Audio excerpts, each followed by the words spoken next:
We started from like really humble beginnings, but it was so exhilarating because for the first time, I was able to imagine what could be for myself outside of like traditional work culture.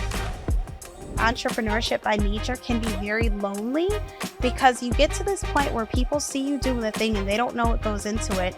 So now you have people who come into your life and you're trying to make a friend or trying to move the business forward, but these people are here to extract.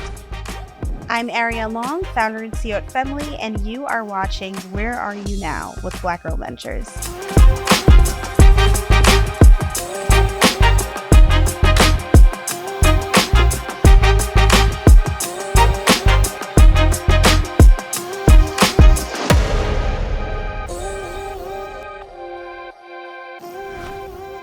Hi, Arion, CEO of Femly. So first, this has been a journey. I think I met you interestingly enough, I think I met you in 2018, I think it was. 28. It was actually earlier. Or 2017. We met like 2017. Because I was doing, it was 2017 because that's when I was doing Black Girl Ventures at WeWork. Yep. Okay, let's back up a step. We were just talking about what you were doing before Femly, and you were actually marketing? Yes, I was a marketing and communication specialist for MedStar Health, Baltimore and DC. And that was my career. I absolutely loved it. And that's what you thought you were going to be doing for like? Yeah, I kind of stumbled into that. Before that, I taught sex ed for Prince George County schools. It's, you know what though, marketing for you makes so much sense because you, like your packaging, your branding, your ability to pitch and communicate with folks, the storytelling, just killing it every time. So now that you say that, I'm like, that makes complete sense. Okay, so the story behind Femly is around you having a pregnancy and going through some different challenges, right? Yeah, I actually had a tumor, and I found out that the tumor was linked to chemicals that were in many of the feminine products on the shelves. So that was really what got me started, and we started a little subscription box company. It was really cute. It was fun. It was exciting. And then 2 years in, I ended up losing my daughter to stillbirth. And that was what really kind of thrust me into thinking about the company differently and crafting our hygiene dispensers versus our subscription box that we had previously. Because I think during the time that I met you, let's talk about that. Where were you journey-wise, like during the time I met you? Oh my God, I was a beautiful mess. Like I literally, I was pregnant with my daughter around the time that we first met. And I was like newly married. I had been married like 4 months, but I was trying to get my company off the ground. And I feel like with entrepreneurship, you tend to be really excited and like super naive, but to your benefit in the beginning. And that was where I was when I met you. It was like, hey, I have this thing. I have an idea. I'm really excited about not only what I'm doing, but what you are doing. And you, for me, were one of the first figments of my imagination that looked like representation for me. I also thought it was dope that like you brought together you always have done this, but you brought together a group of people who came from different walks of life, but identified with like the Black or woman of color experience. And it was always really nice to just see who you would bring into rooms. And so that was how I first came into contact with you and BGV. I love that. And I remember your pitch. And we had another pitch that you did with us after that. And you're always so vibrant. Your storytelling is always on point. Now, going through the journey a little bit, you are kicking off this subscription box. I remember you were packing them at home. Yep. I remember you had a whole like assembly line kind of situation. You had family helping. Now you're like light years away from that. But let's stay there for a minute. Yeah. What has it felt like to go from, so like after like assembly line, like when did you decide like subscription box to what else? So we started the subscription box company in my grandmother's basement. Now, and I don't know if I ever told you this story, but my grandmother sang with a 60s doo-wop group called the Shirelles. They were basically the Destiny's Child of their I time. didn't know that. I did not know that. They I have like absolutely the know what the song Shirelles Mama are. Said There'll Be Days Like This. That's one of their songs. Wow. So the group ended up in the Rock and Roll Hall of Fame, and she retired. We moved to PG County, Maryland. So in that house that my grandmother built was 18 rooms, 12 people, 2 dogs, a cat, and a duck. Someone like gifted my sister a duck for graduation. And we all lived together. It was like the Black Brady Bunch. But in her house, I decided to form this idea. And I didn't always live with her. I grew up with her. Hubby and I had gotten an apartment, and I actually moved back home. And we turned her morning room into like our assembly line. I had my siblings packing for us, my cousins, my aunts would like flag down the mailman to pick up our stuff. And we started from like really humble beginnings, but it was so exhilarating because for the first time, I was able to imagine what could be for myself outside of like the corporate environment and traditional work culture. You were raising like I mean, every time I look on social media, it's like, I got another 50,000, another 100,000, another. Your pitch competition journey has been like no other. I mean, it is phenomenal. Yeah. What do you think is your, how do you keep winning all the pitch competition? I mean, don't want to give many secrets to the competitors, but like, how do you? So I think for me, it's interesting because I think that the perception is that like Femly is always winning. I'm doing so well. And I think behind a lot of that, like I was really depressed. It was really, really hard. And when people see the wins, they don't realize that there were probably 30 or 40 no's that I had to get before that. But not only that, one of the beautiful things that happened was that all of those mistakes helped me learn what not to do. And it got to a point where we were winning because we had great storytelling, but more so because we had traction. I didn't go to funders saying, hey, I want your money. Here's what I'm thinking about doing. It was like, hey, I got the company to $1 million in revenue by myself. Are you with us or are you not? What are we doing here? And you bring a different flair to everything into those conversations.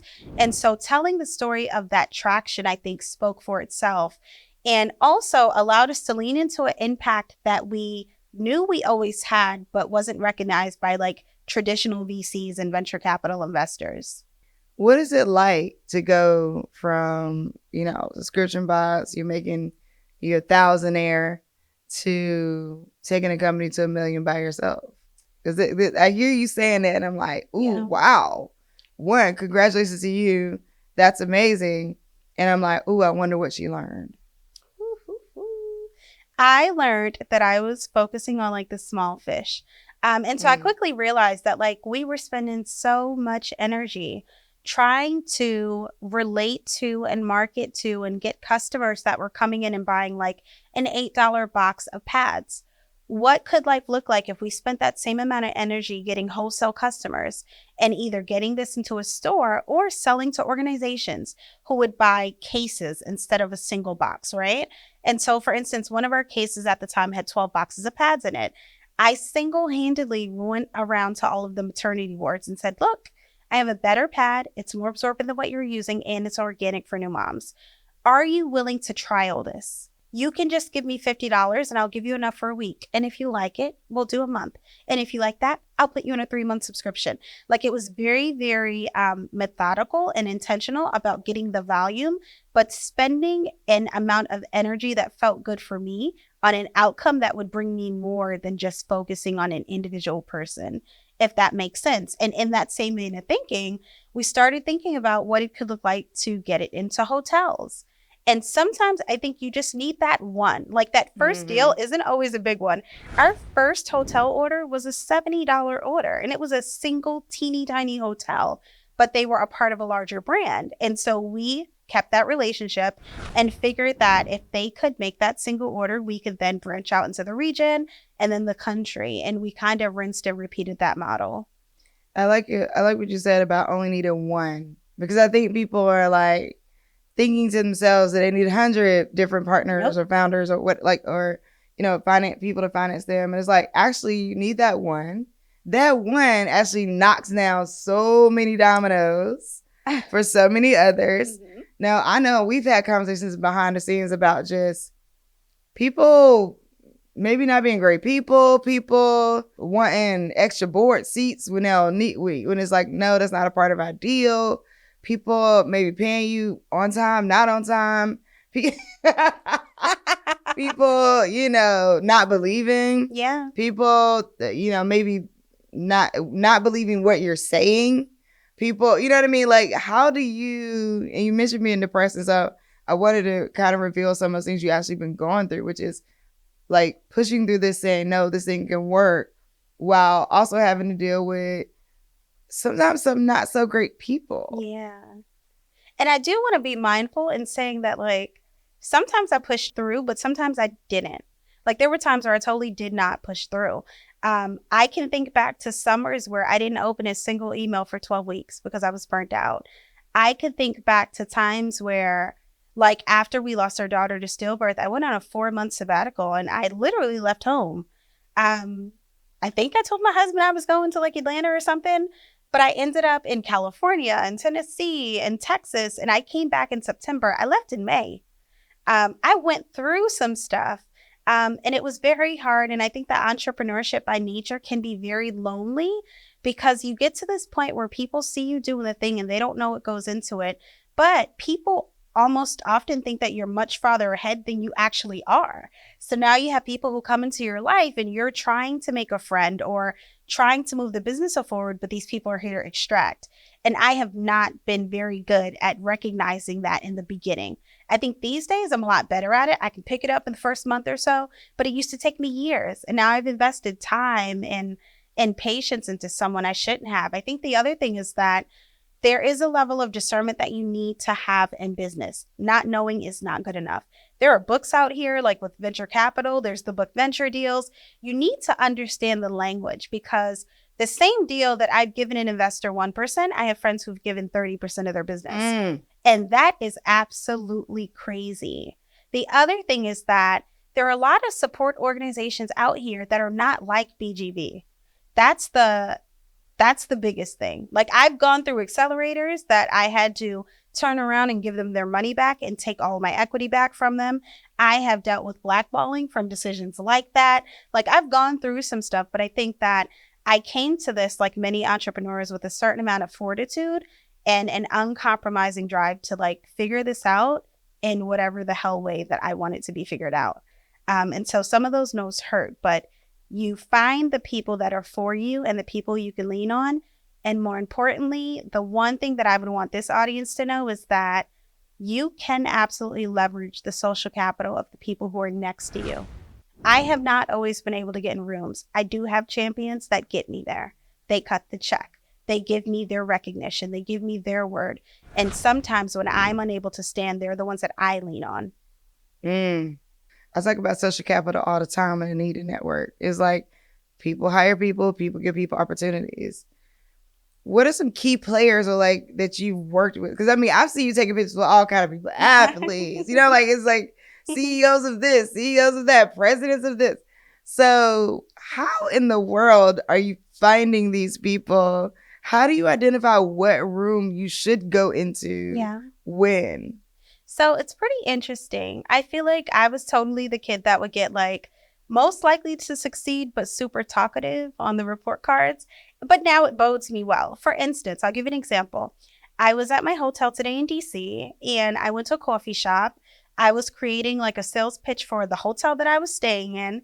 And there was a fabulous Black woman with natural hair next to me. She had on these bad shoes. So I was like, excuse me, I love your shoes, but are you in a rush? Like, do you have somewhere to be? And of course, she's like, no.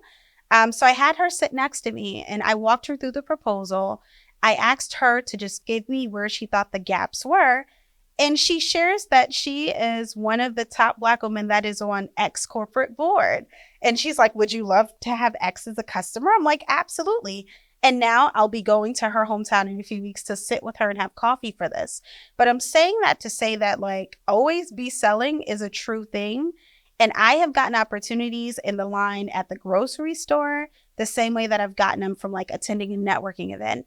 The other thing that I think I've been really, really good at, which is pretty ironic when things are so hard sometimes, is telling people when I need help. I'm on LinkedIn like, hey, if you love what we're doing, if you love my content, here's how you could help. Introduce me to the college you graduated from. Introduce me to a corporate office that is near you. Bring me to your workplace, you know? And we find that we get a lot of opportunities that way by simply letting people know what we need. The other thing is when you are a company that's got an investment, you often send out like a monthly or quarterly investment email. I send one out to like my champions, people in my network who care about us and who could move mountains and open doors, right? So every month they get an email with like 12 bullets telling them, hey, here's the win we had. Here's what we want. Here's an info sheet that you can share. Here's a frequently asked questions document if people have questions for you about our products. Like the worst thing you can do is ask for something, but not be ready for it.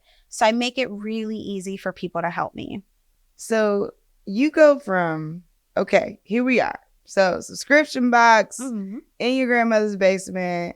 You get on the pitching circuit. You're killing it. You're like meeting these different people, pitching. And then I see on the Shade Room, I think this was like 2021. 2021. Yeah. I see you on the Shade Room. And I'm like, is that Arion? Where you have invented the first touchless feminine care dispenser. Yeah. Where did that come from? You know, like what what are we doing? Okay, I'm gonna be honest, y'all. It was a FU to investors. This was my original idea. And if you don't know my background, I started college at 15 years old at Stony Brook through a women in science program. I ended up starting at Morgan State at 16, meeting my husband the first day. Long story, but he's pretty cool. Anywho, I initially had the idea for disrupting the bathroom and like reimagining that ugly stainless steel dispenser that you find everywhere because I hate touching knobs. They're always empty. The products feel like cardboard. Always. And like I wanted to have a better experience, but I was going to investors who didn't even know where Morgan State was or like, where's that? Like you didn't go to Stanford. And I think the other thing was I wasn't an engineer. Like I taught sex ed and consumer science. I did marketing. I like played in makeup. I didn't have that background. And so I kind of let them talk me out of it. And I settled for the idea that they told me would scale, which was a subscription box because we had Birchbox and Ipsy. And we had proof that companies like that were doing well.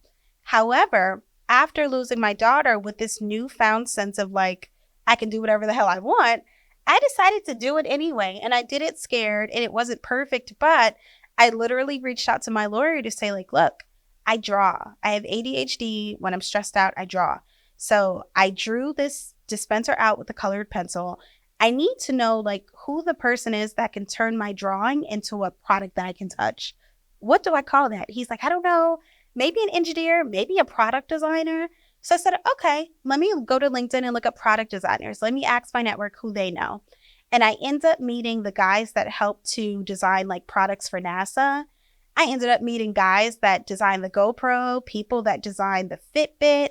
And, you know, they then told me, oh, here's what you need. Something called CAD, which is like a blueprint prototype. But like, I didn't even know the language. And every step of the way, I learned how to ask really good questions.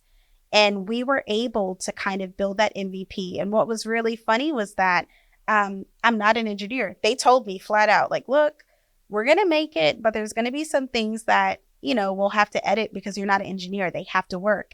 And they came back 6 weeks later and were like, no, you did it. Like, I don't know how, but here's the machine you created. And so I put the video on TikTok. Hey, I created this thing. I didn't tell anyone but my little granny. And I wake up the next morning thinking my phone was broken and it was 12 million views on Twitter. Oh my God. Yeah, it was scary because I wasn't ready. I had one machine and no money to make any more. Like that was the crazy thing about it. So are you, okay, take me through it. You know what? It's funny because earlier when you said X, the lady being on the board of X, I thought you... No, not X Twitter. I mean like X company. Like okay, yeah. great. I thought I was tracking it and I'm like, oh no, maybe she meant actual, the platform formerly known as. Okay, great. Wow. So you become an inventor. I become an inventor. Yeah. And okay, so you invented this product, you invented this machine. Now, do you feel not forced, but do you feel more energized to scale that way now that it went viral? Yes and no. I was extremely happy with the outcome because we ended up with 70 million views. We had 12 million on Twitter, X. We had 1.1 million on TikTok, like 12 million on the Shade Room. Every platform that this was shared, it went viral.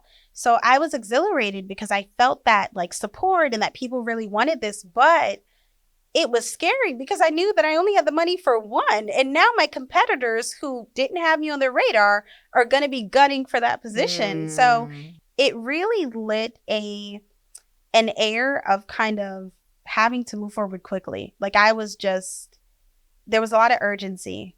And that was where the funding came in. We started to strategically think about like who would fund this, what organizations we should go to partner with, and then, scale it from there. And for 2 years, we pre-sold them. Pre-sold. We just started shipping, I want to say a couple of months ago. Oh, how many did you pre-sell? I don't know, but it was like 3,200 organizations. Oh my God. Yeah. 3,200 organizations came to us. So is this going to be the new path, or are you still going to do like the feminine care? I want to say, are you in stores now with the feminine care? Yeah, we had placement in select CVS stores. So the way that it works now. Okay, because I believe I saw it on the shelf. Right. Yep. So, and that was interesting because we were trying to figure out, with the company, the beauty in not taking investment early on was that we were able to kind of move and be creative. But we figured that our best model is people find us in any bathroom, they get that free sample. When they scan the QR code or fall in love, they can find it in stores or online. And that seems to be our sweet spot. Okay. So revenue-wise, where are we? How much money did it cost you to start it? To start, I think maybe $125,000 for the machine. Yeah, for the machine, because you also have to think about patents and other things. Yeah, hardware. What about Femly overall? Funding that we've spent so far? You started with? Oof. We started with an initial like $10,000 pitch competition check. And now we've probably raised to the tune of $2.3 million in funding total. But that's counting grants, investment, and other things. Okay. Where you want to go? This year, our goal is $5 million. Oh. I'm sure we could top that with a few more healthcare systems for anyone who's in healthcare. But the goal is $5 million. And next year, I want to double that to 10. We are scaling. I think that we are going to give folks a run for their money. If they are currently in restrooms, they should be scared. Ooh, I love that. Yeah. You better go on. All right. So the question is, where are you now? And so where are you now could mean, where are you personally, spiritually, financially, business-wise, or a mix of both? Mm-hmm. But what comes to mind for you first when you hear, where are you now? I'm enough. I am enough now. And I think that before, when I started the journey, I operated from a place that other people knew more about this than I did. I don't think I was as secure as I was, or people even thought I was. But I realized that through all the mistakes and through all the pitfalls that we had during the journey, I am the subject matter of what I am doing. I remember having so many investors come to me and ask me why we didn't have tampons to start. And I had to let them know that like 95% of Black women don't use tampons. But there are cultural things that I am aware of. And there's a secret sauce that we as Black women carry. I think that's right. I love that. Well, thank you so much for joining me, Arion. I really appreciate you. Thank you. This is awesome conversation. I mean, honestly, to like watch the growth of Femly, because first we was just Femly Box. Yeah. And now we're Femly. Femly, yeah. Partnership with the NFL. Yep, we are in an NFL stadium. We've got colleges. We're the feminine care provider for 109 schools in Georgia. We're scaling. We're here. It's a thing. So if you're in the bathroom, we're coming for you. Yes, if you are in the bathroom, we are coming for you. And as the only minority and woman certified company in this space, you bet your bottom dollar we're coming, and we're bringing some like sparkle with us. I love it. Thank you so much for joining me. Thank you.